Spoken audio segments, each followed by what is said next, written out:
కరీంనగర్, మెదక్, నిజామాబాద్, ఆదిలాబాద్ జిల్లాలకు సంబంధించిన పట్టభద్రుల శాసన మండలికి సంబంధించిన ఎన్నికల సందర్భంలో నిన్న జరిగిన ఓట్ల లెక్కింపు తదుపరి ఓటర్లు ఇచ్చిన తీర్పును గౌరవిస్తూ కాంగ్రెస్ పార్టీ అభ్యర్థి అయిన మా సోదరులు ఆల్ఫోర్స్ నరేందర్ రెడ్డి గారి అభ్యర్థిత్వాన్ని బలపరిచిన పట్టభద్రులందరికీ, అదేవిధంగా యావత్ కాంగ్రెస్ పార్టీ 4 జిల్లాలకు సంబంధించిన మా నాయకత్వానికి,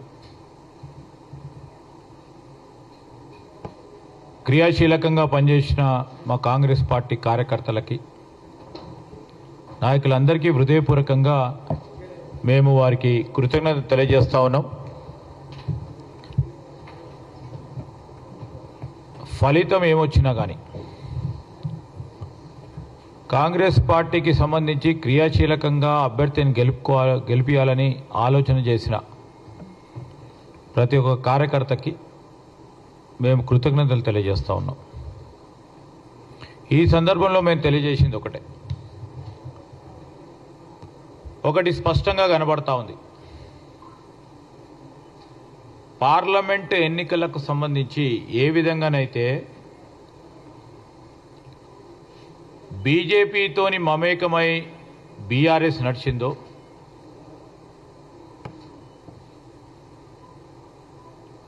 అదేవిధంగా ఈరోజు మరొక్క మారు తీవ్ర ప్రయత్నం చేసి కాంగ్రెస్ పార్టీ అభ్యర్థిని ఓడగొట్టాలని బీఆర్ఎస్ నాయకత్వం యావత్తు మొత్తం బీజేపీకి సపోర్ట్ చేయడం స్పష్టంగా కనబడతా ఉంది.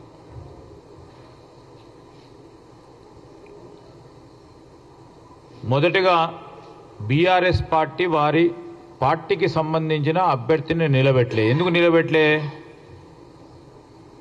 ప్రజలందరూ గమనించాలి.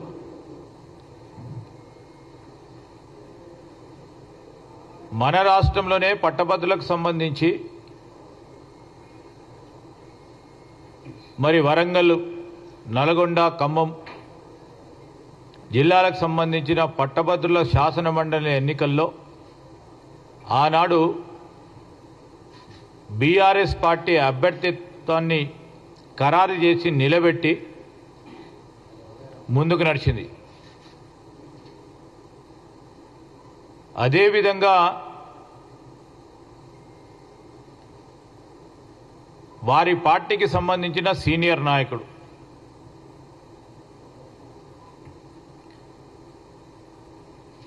కరీంనగర్ ప్రాంతవాసి, మాజీ సివిల్ సప్లైస్ కార్పొరేషన్కు సంబంధించిన చైర్మన్, ఆనాడు మరి ఆ సర్దార్జీ గారు రవీందర్ సింగ్ గారు పార్టీ పరంగా ఉన్న సీనియర్ నాయకుడు.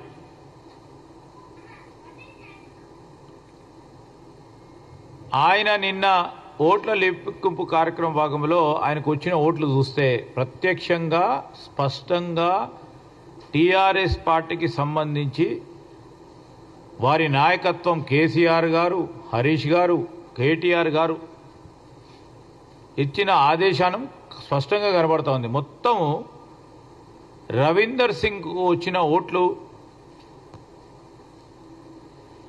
మేమనుకుంటున్నాం ఆయనకు వచ్చిన ఓట్లు వ్యక్తిగతంగా వచ్చిన ఓట్లు మొత్తం పరోక్షంగా ఈరోజు రవీందర్ సింగ్ గారికి మొత్తం యావత్ పార్టీ టీఆర్ఎస్ పార్టీ బలపరిస్తే మీ శక్తి అంతేనా అని అడుగుతా ఉన్నాం. పరోక్షంగా పూర్తి స్థాయిలో బీజేపీకి సపోర్ట్ చేసి బీజేపీని గెలిపించుకోవాలని వారికున్న ఫెవికాల్ బంధం ఇంకా కూడా గట్టిగా చేయడానికి ఈ శాసన మండలిని ఎన్నికల సందర్భంలో వారు చేసిన శ్రమ, ఆఖరి 3-4 రోజులు వారి కష్టం, రెండు పార్టీలు కలుపుకొని ఈరోజు కాంగ్రెస్ పార్టీని ఓడియాలని ఆలోచన చేస్తున్న తీరును ప్రజలందరూ కూడా గమనిస్తూ ఉన్నారు.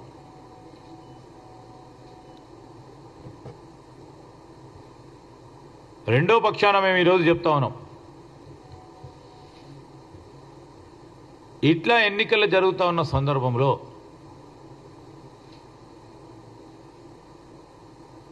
ప్రధానంగా బీఆర్ఎస్ పార్టీకి సంబంధించి ఆనాడు కానీ 2 మార్లు ఎలక్షన్ శాసనసభలో జరిగినప్పుడు బలము ఇచ్చిన ఆ ప్రాంతానికి సంబంధించి పట్టభద్రుల ఎన్నికల్లో ఒకటి ఎందుకు నిలబెట్టలేదు? అది ప్రశ్న అడుగుతూనే ఉన్నాం.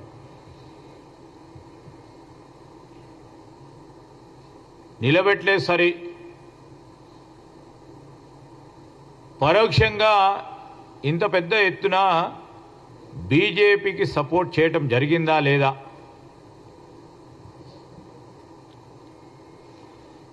బీఆర్ఎస్ పార్టీకి సంబంధించిన కొంతమంది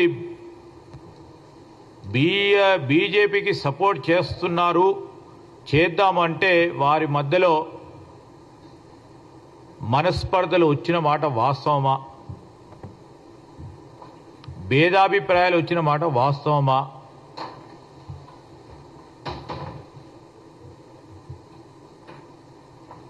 మేమెక్కడ వెనుకపోతలేం. ప్రజాభిప్రాయం, ప్రజా తీర్పును గౌరవిస్తూ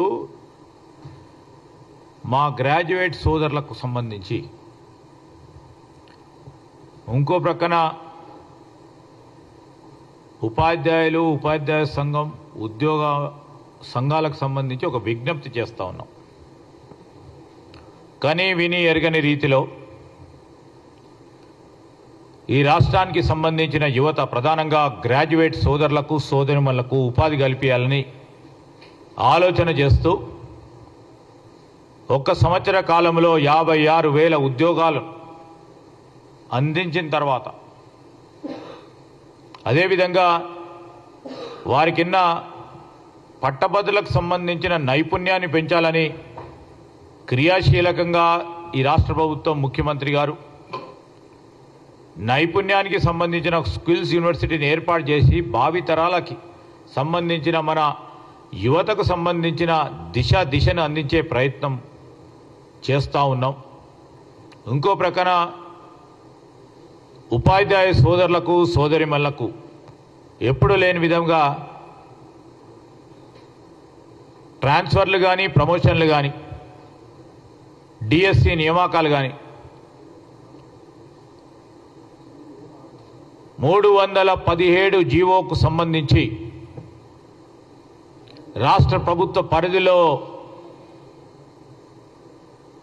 రాష్ట్రపతి ఉత్తర్వులకు సంబంధించి ఆ పరిధిలో రాష్ట్ర ప్రభుత్వానికి ఉన్న వెసులుబాటును అందించి వేలాది మందికి ఈరోజు ఆనాడు ఇబ్బంది పడ్డ 317 జీవో ప్రకారం ఇబ్బంది పడ్డ ప్రభుత్వ ఉద్యోగులకు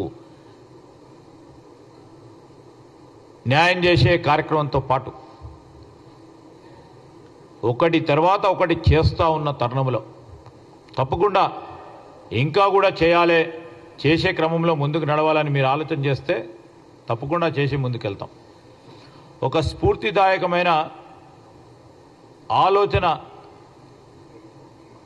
మా నిరుద్యోగ సోదరులు కానీ, పట్టభద్రులకు సంబంధించి